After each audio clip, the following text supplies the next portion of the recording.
आपने लेटर भी लिखे हैं सर। ನೋಡಿ, ನಾವು ಈಗಾಗಲೇ ಆ ಮೀಟಿಂಗ್ ಏನು ಕರೆದಿದ್ದರು ಅದರ ಬಗ್ಗೆ ಅವ್ರೇನು ಲೆಟರ್ ಬರೆದಿದ್ರು, ಕಿರಣ್ ರಿಜಿಜು ಅವರಾಗಲಿ ಪ್ರೈಮ್ ಮಿನಿಸ್ಟರ್ನು ನನಗೆ ಬರೆದಿದ್ದರು.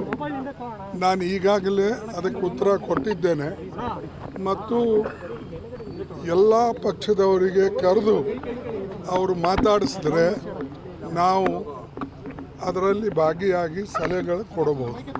ಆದರೆ ಅವರೆಲ್ಲ ಪಕ್ಷದವರಿಗೆ ಕರೆಸೋಕ್ಕೆ ಒಟ್ಟಿಗೆ ತಯಾರಿಲ್ಲ.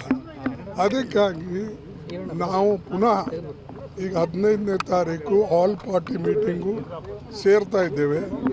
ಆಲ್ ಪಾರ್ಟಿ ಮೀಟಿಂಗ್ನಲ್ಲಿ ಏನು ನಿರ್ಣಯ ತಗೊಳ್ತೇವೆ ಅದು ನಾವು ಕನ್ವೆ ಮಾಡ್ತೇವೆ. ಅದು ಅಲ್ಲದೆ ನಾವು ಯಾರೂ ಕೂಡ ನಾರಿ ಶಕ್ತಿ ಅಥವಾ ವುಮನ್ ರಿಸರ್ವೇಷನ್ಗೆ ವಿರೋಧಿಗಳ ಅಲ್ಲ. ನಾವು ಈಗಾಗಲೇ ಅದಕ್ಕೆ ಸಪೋರ್ಟ್ ಮಾಡಿ ಯುನಾನಿಮಸ್ಲಿ ಪಾಸ್ ಆದಂಥ ಬಿಲ್ ಇದೆ. ಅದಕ್ಕೆ ಅವರು ಸುಮ್ಮನೆ ಇದಕ್ಕೆ ಪೊಲಿಟಿಕಲ್ ಅಡ್ವಾಂಟೇಜ್ ತಗೊಳ್ಳೋಕ್ಕೆ ಈ ಪ್ರಯತ್ನ ಮಾಡ್ತಾ ಇದ್ದಾರೆ. ನಾವು ಫುಲ್ಲಿ 1/3 ರಿಸರ್ವೇಷನ್ಗೆ ಮೊದಲಿಂದ ನಮ್ಮ ಸೋನಿಯಾ ಗಾಂಧಿಯವ್ರ ಅದ್ರ ಬಗ್ಗೆ ಮಾತಾಡಿದ್ರು. ನಾವು ಆಲ್ರೆಡಿ ಈಗ ಪಂಚಾಯತ್ನಲ್ಲಿ ಆಗಲಿ, ಜಿಲ್ಲಾ ಪಂಚಾಯತ್ನಲ್ಲಿ ಆಗಲಿ, ಆಮೇಲೆ ಕಾರ್ಪೊರೇಷನ್ ಆಗಲಿ ಎಲ್ಲದರಲ್ಲೂ ಕೂಡ ಕೊಟ್ಟಿದ್ದೇವೆ. ಅದಕ್ಕೆ ನಮಗೆ ಪಾಠ ಕಲಿಸೋದು ಬೇಡ.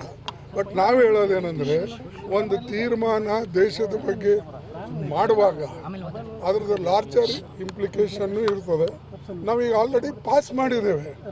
ಅದಕ್ಕೆ ಎಲ್ಲರಿಗೆ ಕರೆಸಿ ಯಾವ ರೀತಿಯಾಗಿ ಅದನ್ನು ಅನುಷ್ಠಾನಕ್ಕೆ ತರಬೇಕು ಅಂತಕ್ಕಂಥದ್ದನ್ನು ನಾವು ನೋಡಬೇಕು. ಅದಕ್ಕಾಗಿ ನೋಡೋಣ. ನಾವು 15ನೇ ತಾರೀಕು ಆಲ್ ಪಾರ್ಟಿ ಮೀಟಿಂಗ್ ಕರೆಸಿದ್ದೇನೆ.